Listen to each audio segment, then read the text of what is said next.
시청자 여러분 안녕하십니까? 채널K 뉴스입니다. 뉴욕주 예비선거가 다음 주 화요일로 다가온 가운데 정승진 후보가 막판 유세에 돌입했습니다. 정 후보는 유권자들의 선거 참여와 지지를 호소하며 마지막까지 최선을 다할 것을 다짐했습니다. 이보연 기자가 보도합니다. 뉴욕주 상원 16선거구에서 현역 의원을 상대로 한판 승부를 벌이고 있는 정승진 후보. 9월 13일 예비선거를 앞두고 정 후보는 이번 주말 동안 가가호호 방문, 전화 홍보를 포함한 투표 참여 캠페인 등 막판 총력전에 돌입할 계획입니다.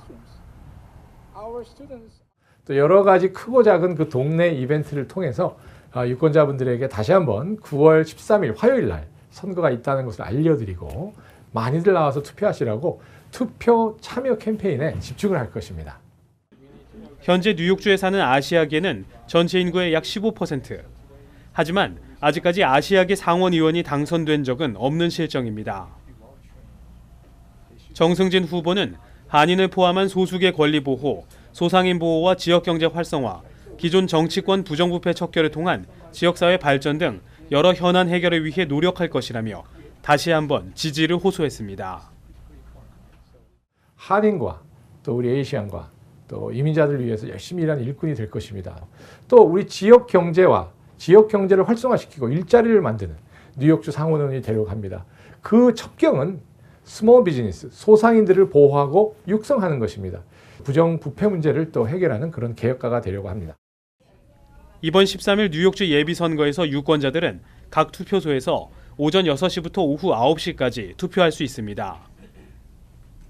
정 후보가 도전하고 있는 뉴욕주 상원 16선거구의 한인 등록 유권자 수는 7,400여 명으로 막판까지 한인들의 예비선거 참여율이 후보들의 당락을 좌우할 것으로 보입니다. 지난 2014년 당시에 한인 선거 참여율은 약 16%에 불과했고 이 선거에서 정승진 후보는 고배를 마신 바 있습니다. 채널K 뉴스 이보현입니다.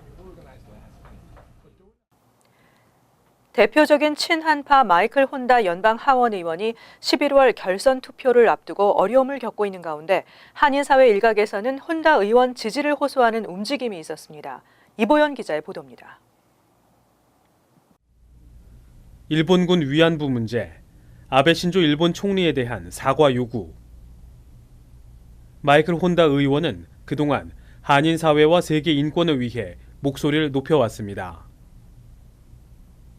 오늘 오전 김동석 시민참여센터 상임이사와 김민선 뉴욕 한인 회장은 개인 자격으로 한인 사회에 11월 선거를 앞두고 난관에 처한 마이클 혼다 의원 지지와 후원을 요청했습니다. 또 한인들의 어려운 점 이런 것들을 구체적으로 같이 일을 오랫동안 해온 분의 선거가 어려워졌을 때 전국에 있는 한인들이 여기에 좀 적극 도움을 주어야만 앞으로 정치력을 신장하고 발휘하는 데에 바른 일이다. 이렇기 때문에 만약에 우리들을 위해서 이렇게 열심히 일하신 분을 힘들 때 우리가 손을 놓는다면 앞으로 우리 한인들을 위해서 그 누가 의회에서 우리들을 대변하고 우리를 위해서 일하겠습니까? 탄탄한 지역 기반을 자랑하던 혼다 의원에게 빨간불이 켜진 것은 지난 8선 도전부터. 당시 30대 후반 인도계 후보 로 카나는 현역인 혼다 의원보다 많은 선거 자금을 모금해 혼다 의원의 강력한 도전자로 떠올랐었고 올해는 더욱 거센 도전이 계속되고 있습니다. 또한 일각에선 일본 정부의 전쟁 범죄 등의 발언을 해온 혼다 의원을 견제하려는 일본계의 마쿠 공작이 도사리고 있다는 분석도 나오고 있습니다. 마이클 혼다 의원 지지를 원하는 사람들은 마이클혼다.com을 방문하면 자세한 방법을 안내받을 수 있습니다. 채널K 뉴스 이보현입니다. 미 상무부 관계자들이 한진해운발 물류 대란 여파가 미국으로까지 번지자 긴급하게 한국을 방문했습니다. 한국 정부와 직접 접촉에 나서 신속한 사태 해결을 요구할 것으로 전해졌습니다. 8일 해운업계와 관계당국에 따르면 미 상무부 관계자들이 긴급 한국을 방문하고 9일 해양수산부 등 관련 부처 관계자들과 만나 물류 차질 해소 방안에 대해 논의할 예정입니다. 상무부 관계자들은 윤학배 해수부 차관과 만날 것으로 알려져 고위급 인사도 포함됐을 것으로 추정되고 있습니다. 미 당국자들은 또 한진해운 경영진 등 이번 사태의 다양한 이해 당사자들과도 만날 것으로 예측됩니다. 이처럼 미국이 신속하게 한국에 당국자를 파견한 것은 이번 한진해운발 글로벌 물류 사태를 심각하게 받아들이고 있음을 보여준다는 게 업계의 분석입니다. 미 정부는 이번 만남에서 자국 내 소매업체 등 화주들의 어려움을 전달하고 신속한 사태 해결을 요구할 것으로 전해졌습니다. 앞서 미국 소매업 경영자협회는 상무부와 연방해사위원회에 서한을 보내 한진해운의 법정 관리 이후 물류 차질이 심각해졌다며 한국 정부, 항만 등과 협의해 조속히 문제를 해결해달라고 촉구했습니다. 한편 미국 언론들은 한진해운 사태로 상품 유통에 문제가 생기면서 추수감사절부터 연말까지 이어지는 최대 쇼핑 시즌에 소비자와 소매업체에 피해를 줄 수 있다고 보도했습니다. 미국의 4대 은행 중 하나인 웰스파고가 지난 2011년부터 고객 정보를 도용해 유령 계좌 수백만 개를 허위로 만들고 고객들의 돈을 가로채운 사실이 적발됐습니다. CNN 머니는 8일 웰스파고가 고객들의 정보를 도용해 가짜 이메일 계정과 허위 비밀번호를 만들어 유령 예금, 신용카드 온라인 계좌를 개설하고 각종 수수료 명목으로 수백만 달러를 챙겨왔다고 전했습니다. 연방소비자금융보호국은 웰스파고에 대한 정밀 조사를 진행해 이 같은 사실을 확인하고 벌금 1억 8,500만 달러와 함께 고객 환급 비용 500만 달러를 부과했습니다. 실제로 이번 유령 계좌 스캔들에 연루된 직원들은 모두 5,300여 명에 이르는 것으로 파악됐습니다. 이들은 고객들의 허가 없이 가짜 예금 계좌를 무려 150만 개 개설했으며 고객들의 예금 계좌에 들어있는 자금 일부를 새로 개설한 가짜 예금 계좌로 이체까지 한 것으로 드러났습니다. 아울러 신용카드 계좌 56만 5,443개도 고객들의 신상 정보를 활용해 무단 개설했습니다. 이들 가운데 14,000개 계좌에서 연회비, 이자 수수료 등 명목으로 40만 달러가 빠져나갔다고 소비자금융보호국은 전했습니다. 한편 웰스파고 측은 사건에 연루된 직원 5,300여 명을 모두 해고했으며 벌금과 함께 고객들의 전액 배상 조치를 하겠다고 밝혔습니다. 우선 일자가 큰 폭으로 후퇴했던 취업 2순위 영주권 문호가 새 회계연도가 시작되는 10월부터 오픈됩니다. 취업 2순위 영주권 발급 우선 일자가 오픈됐습니다.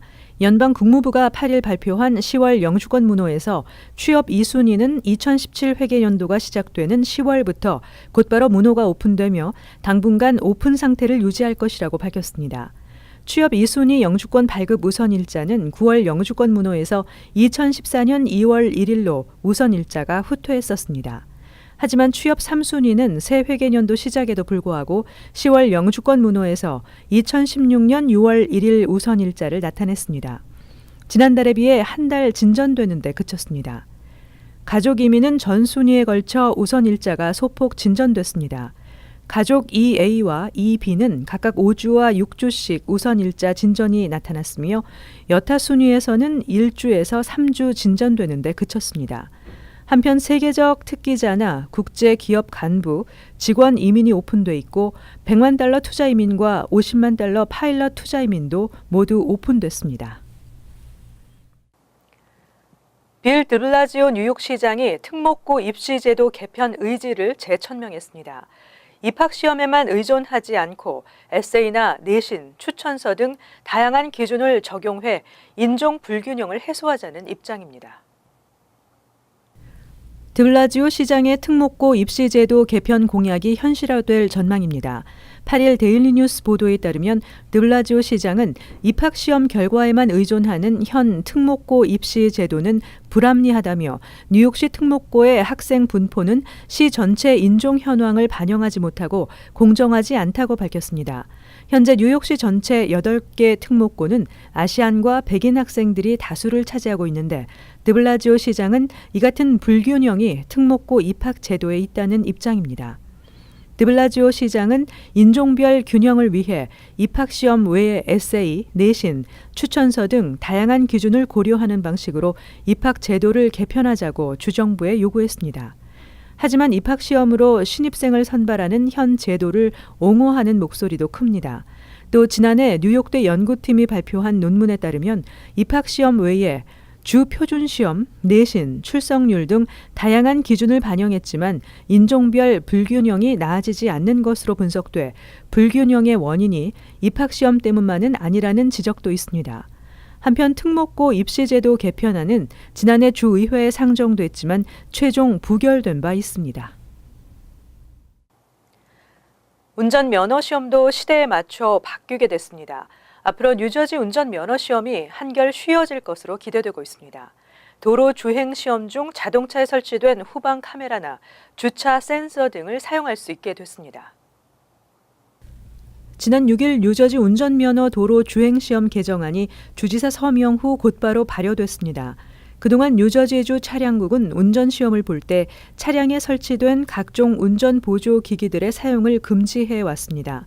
만약 후방 카메라 등과 같은 보조 기기가 장착된 차량으로 시험을 볼 경우에는 기기 작동을 멈추거나 카메라 화면을 가려야 했습니다. 하지만 이번 개정안으로 뉴저지 운전면허 취득은 한층 수월해질 전망입니다. 법안을 발의한 루 그린워드 주 하원 의원은 대부분의 차량에 후방 카메라 등이 기본 옵션으로 설치되어 있는 상황에서 이를 주행시험에서 사용하지 못하게 하는 것은 시대에 뒤떨어진다고 주장했습니다. 특히 2018년 5월부터 출시되는 모든 차량에 후방 카메라 설치가 의무화되는 점을 감안하면 더욱 이 같은 보조기기 사용이 허용돼야 한다고 강조했습니다. 뉴욕주 공립학교 7학년부터 12학년까지 학생들의 뇌수막염 예방접종이 의무화됐습니다. 뉴욕시 보건국과 교육청은 자녀들에게 각종 예방접종을 마칠 것을 학부모들에게 당부했습니다. 뉴욕시 보건국 산하 예방접종부는 올해 새학기부터 뉴욕주가 7학년에서 12학년 학생들의 뇌수막염 예방접종을 의무화하고 있다고 밝혔습니다. 뉴욕시는 건강보험이 없거나 재정적인 문제가 있는 가정은 무료 예방접종을 제공하고 있습니다. 예방접종부에 따르면 올 가을 새학기 등록을 위해 반드시 필요한 예방접종은 학년별 디프테리아, 홍역, 이하선염과 루벨라, 폴리오와 B형 간염, 백일해와 수두, 그리고 파상풍 예방접종입니다. 12개월 이상 어린이들은 데이케어, 유치원, 초등학교 등에 입학하기 위해 수두 예방주사를 꼭 맞아야 합니다. 또 2008년 이후에 나타난 모든 학생들은 최소 1회의 수두 예방주사를 맞아야 유치원 1, 2, 3학년에 출석할 수 있습니다. 2004년 이후에 태어난 학생도 이번 가을 학기부터 6학년으로 진급하기 위해서는 수두 예방주사를 맞아야 하고 다른 주에서 뉴욕시에 6학년으로 전학하는 학생 또한 수두 예방접종을 맞아야 합니다. 한편 뉴욕시 보건국은 학교 입학을 위해 예방접종이 필요한 4살 이상 어린이들에게 무료로 예방접종을 하고 있습니다. 퀸즈 한인 밀집 지역의 과밀학급 현상이 심각한 것으로 나타났습니다. 또 이러한 과밀학군 현상은 일부 학군에 편중돼 있어 그 외 학군은 교실 수가 학생을 초과하고 있습니다. 시민예산위원회가 8일 개학을 맞아 발표한 뉴욕시 과밀학급의 현황과 문제점 보고서에 따르면 뉴욕시 내 32개 학군 가운데 교실이 부족한 학군 9곳 중 5곳이 퀸즈에 위치하고 있는 것으로 나타났습니다. 퀸즈 플러싱과 베이사이드, 와이스톤 등 한인 학생들이 다수 재학 중인 25학군과 26학군의 과밀학급 현상은 전체 학군 중 각각 3번째와 4번째로 조사됐습니다. 과밀학급 문제가 가장 심각한 곳은 브루클린 베이리지, 보로팍 등을 포함한 20학군으로 나타났습니다. 이 학군에는 약 10,000개의 좌석이 더 필요한 것으로 조사됐고 25, 26학군도 대략 6,000개의 좌석이 부족한 것으로 파악됐습니다. 다음은 퀸즈 코로나와 엘머스트 등을 관할하는 24학군으로 약 8,000개의 좌석이 모자라는 것으로 집계됐습니다. 보고서는 과밀학급 현상이 일부 학군에 편중돼 있다고 지적하며 뉴욕시 교육국이 교실 증설을 위해 책정한 2015에서 2019년 예산이 학생 수 증가에 따라오지 못하고 있다고 밝혔습니다. 하지만 이처럼 과밀 학급 문제가 심각한 9개 학군을 제외한 23개 학군에서는 반대로 교실 수가 학생을 초과하는 현상이 나타났습니다. 16, 18, 19 학군에서는 현재보다 8,000명 이상의 학생을 더 수용할 수 있는 것으로 조사됐습니다.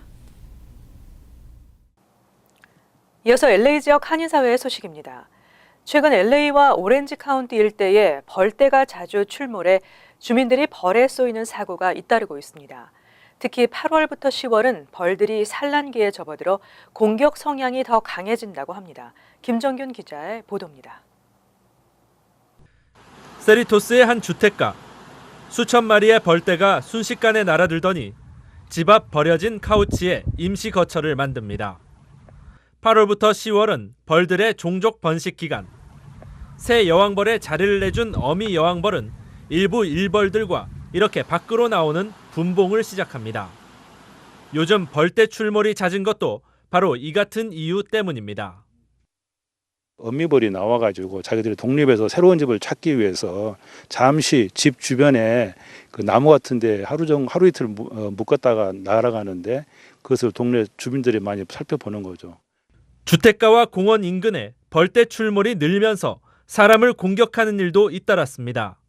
지난 주말 세리토스의 한 공원에서는 20명이 넘는 시민들이 벌에 쏘이는 사고가 발생했습니다. 또 말벌이 집 처마 밑에 집을 지어 주민을 위협하는 경우도 있습니다.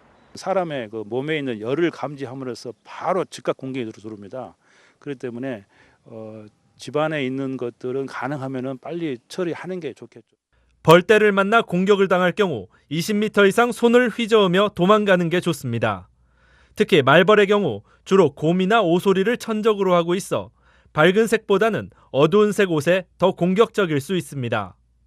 또 말벌에 쏘이면 순식간에 독이 온몸으로 퍼질 수 있는데 응급처치로 쏘인 부위를 물로 씻어주고 얼음을 이용해 독이 퍼지는 걸 막아줘야 합니다. 몇 해 전부터는 공격 성향이 강한 아프리카산 살인벌 킬러비까지 캘리포니아 지역에 출몰하고 있어 주민들의 각별한 주의가 요구됩니다. MBC 뉴스 김정균입니다. 계속해서 월드 리포트입니다. 학교에 가기 위해 아찔한 절벽 등반을 하고 고개에 가까운 밧줄 타기를 해야 한다면 상상이 되실까요? 공부를 하기 위해 말 그대로 목숨을 걸고 학교에 가는 아이들의 모습 함께 보시죠. 중국 쓰촨성의 해발 1,500m에 자리한 절벽마을. 거의 수직에 가까운 가파른 절벽에 책가방을 맨 아이들이 얼기설기 만든 넝쿨 사다리를 타고 오릅니다. 가장 어린 아이의 나이는 6살. 전문 산악인도 힘들 법한 절벽을 안전 로프나 헬멧도 없이 꼬박 2시간 동안 오르내려야 학교에 갈 수 있습니다.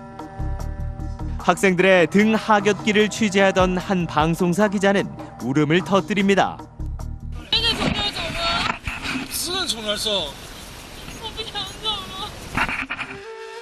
못내 불안한 부모들은 아이의 몸에 밧줄을 묶고 함께 절벽 등반을 하기도 합니다.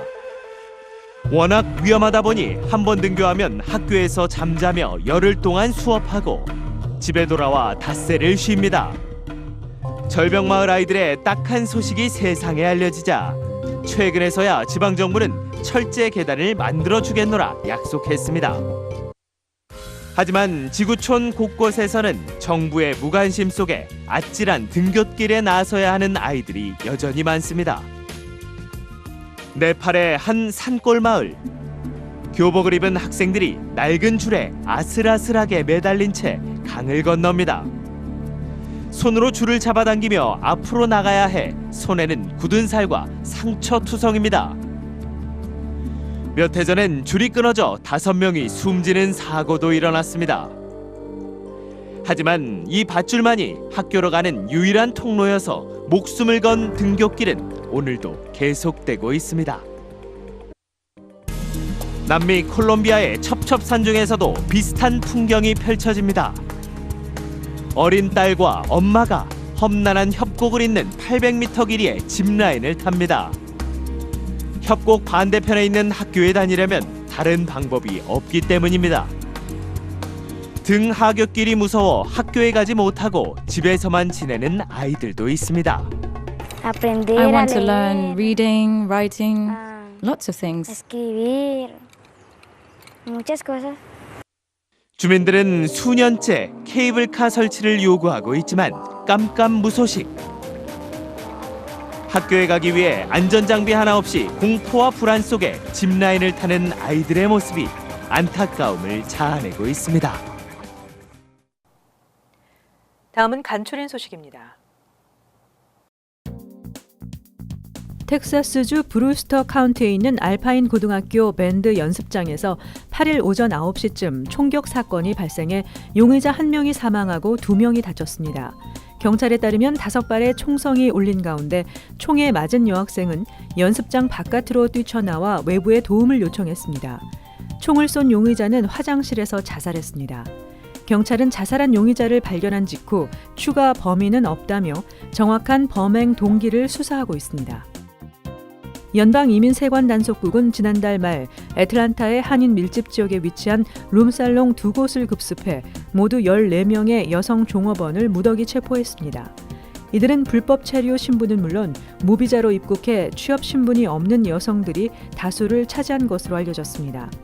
이민국은 이를 계기로 전국에 운영 중인 한인 유흥업소를 대상으로 한인 여성 종업원들에 대한 집중 단속에 나설 것으로 알려졌습니다. 뉴욕 업소들이 긴장하고 있는 가운데 단속은 다른 지역으로 확대해 나갈 전망입니다. 플로리다주 북서쪽 홈스 카운티의 홈스 교정센터에서 7일 약 400명의 재소자가 교도소 건물 4개 동에서 물건을 부수고 방어벽을 치며 교도관들과 대치했습니다. 플로리다주 교정국은 8일 전날 벌어진 큰 소동은 현재 진압됐고 교도소는 3급 경계 수준으로 폐쇄된 상태라고 발표했습니다. 하지만 이번 난동으로 재소자 1명이 다쳤고 교도관들은 피해를 보지 않았습니다. 뉴저지주 버겐 카운티 유언 거민 법원이 한인을 대상으로 버겐 카운티의 유언 거민 법원에서 유언장을 거민하는 방법이라는 주제로 12일 팰리세이드 파크 세니어 센터에서 무료 세미나를 개최합니다. 이번 세미나는 버겐 카운티 유언 거민 마이클 드레슬러 판사가 강사로 나와 유언장 작성의 중요성과 유언 거민 절차, 변호사 선임 방법, 의료 관리를 위한 사전 지침 작성과 의료 관리 대리인 임명, 세무 계획 등 유언과 관련된 자세한 정보를 제공합니다. 계속해서 환율과 증권 소식입니다.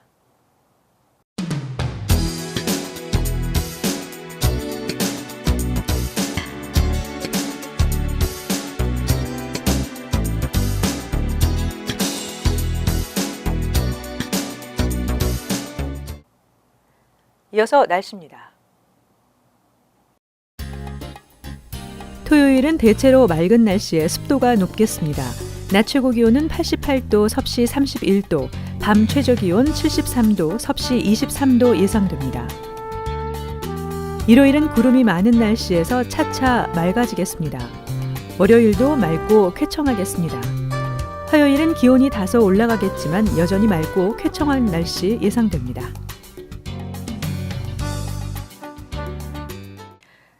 항상 여러분과 함께하는 채널K 뉴스 여기서 마칩니다. 시청해주신 여러분 고맙습니다.